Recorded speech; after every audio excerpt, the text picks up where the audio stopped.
What's up guys, I'm Patrick Mattingly with Quenchfield Blades and welcome to the channel. In this episode, a small utility knife. So this knife will be made from this file, and the first step of the process is to anneal this because files are incredibly hard. Now there's a few accepted methods for this. Generally people bring it to temperature in the forge and then allow it to cool very slowly over time in perlite or sand or something else along those lines. But if you don't have that, don't worry. I'll show you a method you can use that will achieve nearly the same goals.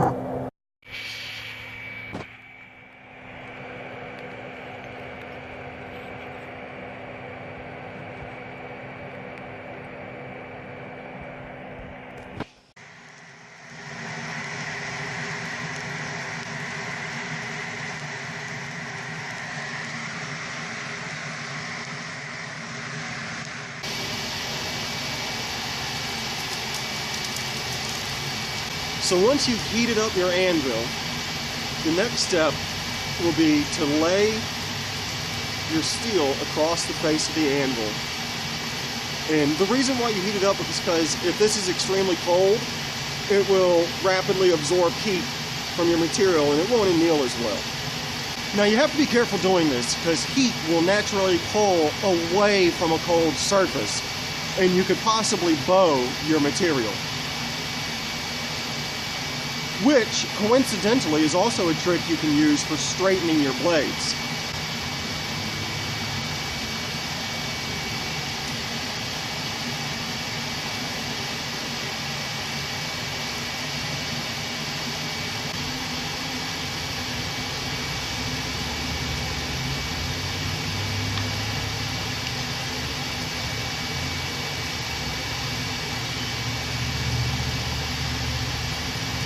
And now we'll let this come to a dead cool temperature.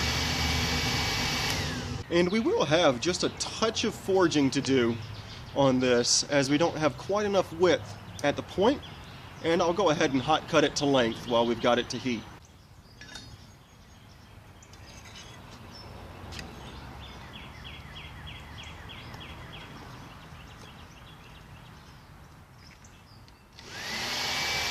Now what I like to do for edge beveling is to kind of choke up on my hammer and angle it slightly in my hand.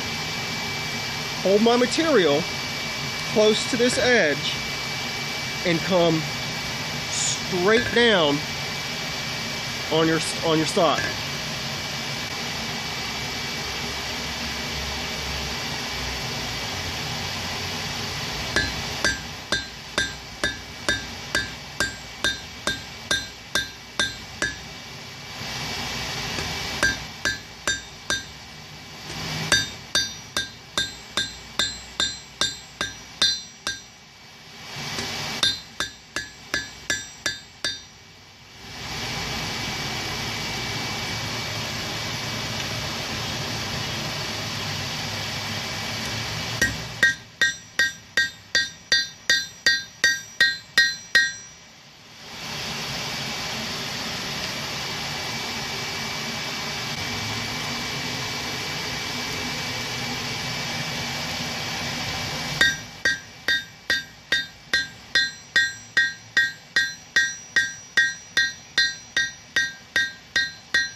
Well, my hot cut tool is in very bad shape, but something you can do is get an axe to use as a hot cut.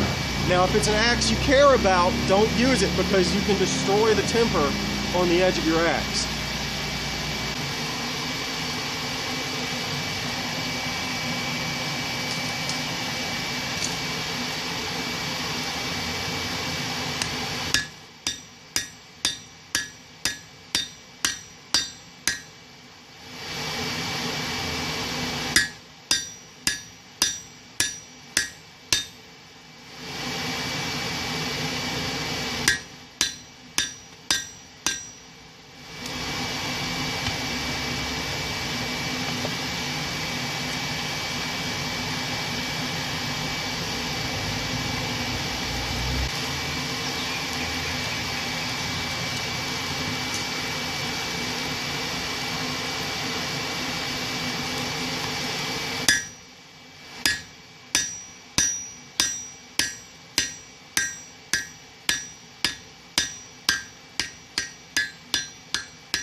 So all I'm doing here is just ensuring that my work is straight so I can take it in for grinding and edge beveling.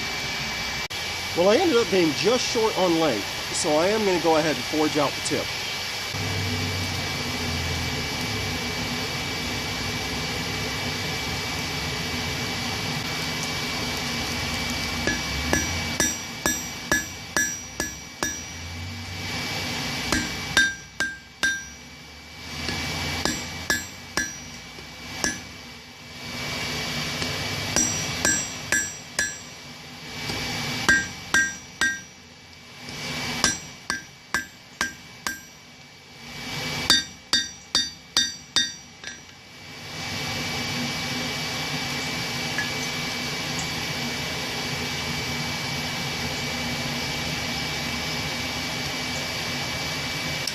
Alright, well I went ahead and forged out the tip, and that's got our length and our basic tip geometry.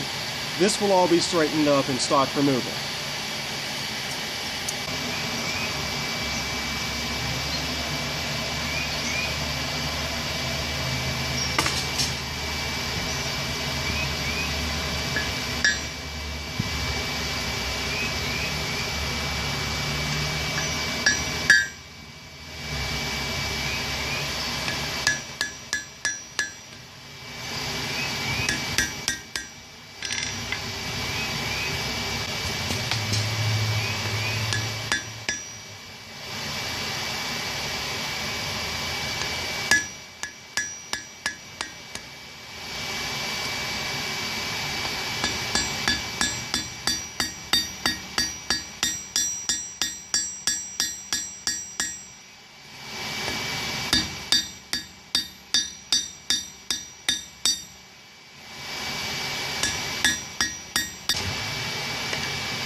Well, I ended up having to forge a lot more than I thought I would, but it wasn't too much.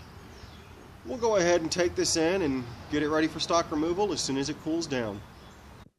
So we ended up being just short on the dimensions, as you can see here. There's a few spots where we didn't quite reach the dimensions we needed. There's an old proverb that says, "To allow your art to impress itself upon you is true artistry. To impress yourself upon your art is delusion." And I think that that is a good guideline to go by when blacksmithing, because your steel will have a mind of its own. It's going to go where it wants to go. And you can't always smash it into position without causing severe damage to the material you're working. There is such a thing as overforging.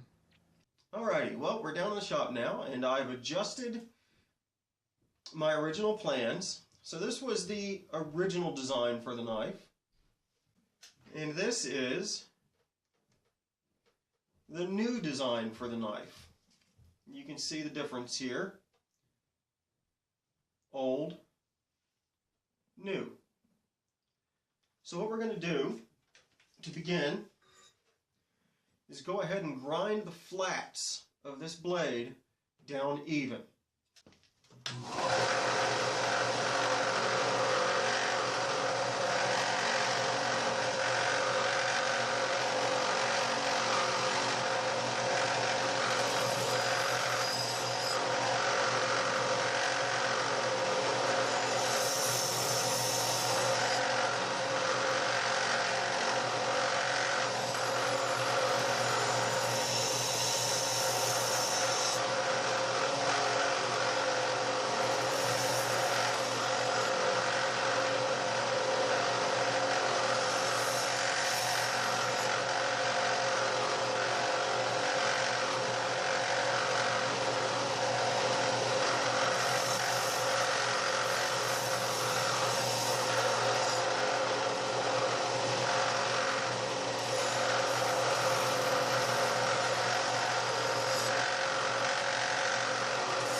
Alright, so once we get our flats ground, we'll go ahead and outline our pattern onto this. But while we're at this point, I want to go ahead and make a statement that a lot of knife makers these days seem to neglect. The big thing that a lot of knife makers go into these days is make it flat, make it square. Make it flat, make it square. This is good advice, however, we need to understand that the entire geometry of a knife is not flat and square. Now, I don't know if you can see it quite yet, as it's not very developed, but if you notice, the blade itself is wider here, where the ricasso or the end of the handle would be. What you want is a distal taper from this point to the tip of the blade, and also from this point to where the pommel or the base of the handle would be. The reason for that is transfer of energy. When you strike an object with the blade, kinetic energy is going to transfer down through the blade. And if this is really thin and weak, let's say you put your pen holes there, right in that general area, it's creating stress points for that blade to fracture. So a good tip for all beginning knife makers, make sure that the area right where your ricasso or the forward portion of your handle would be, Make sure that's the thickest part of your blade.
Well, that's it for episode 1, guys. I hope you enjoyed so far.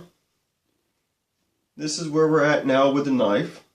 So if you stay tuned, within a couple of days, I'll have episode 2 ready to go. And remember, have a wonderful day, guys.